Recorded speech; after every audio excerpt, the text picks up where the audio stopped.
জয় গুরু, সুপ্রভাত, হরি ওম।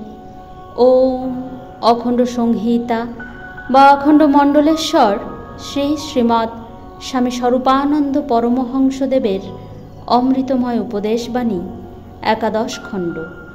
প্রশংসনীয় চেষ্টা। চরিত্রকে নানা সদ্গুণে অলঙ্কৃত করিবার চেষ্টা অতীব প্রশংসনীয়।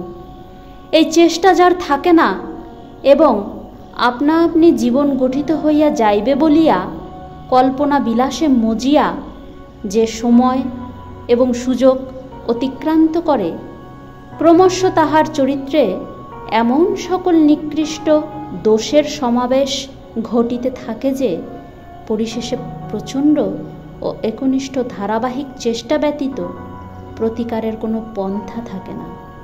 কিন্তু চরিত্রকে নানা সদ্গুণে অলঙ্কৃত করিবার চেষ্টা প্রশংসনীয় হইলেও তদপেক্ষা অধিকতর প্রশংসনীয় চেষ্টা আছে।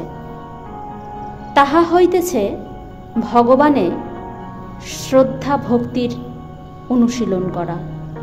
শ্রদ্ধা ভক্তির উদয় হইলে অপরাপর শত সহস্র সদ্গুণ আপনা আপনি জীবন মধ্যে বিকশিত হইয়া থাকে। মূলে জল ঢালিলে যেমন সমগ্র বৃক্ষটির শাখা পত্র কিশলয় কুসুম সমেত প্রত্যেকটি অঙ্গ প্রত্যঙ্গ রস প্রাচুর্যে উৎফুল্ল হইয়া ওঠে, ইহাই তদ্রূপ। হরি ওম।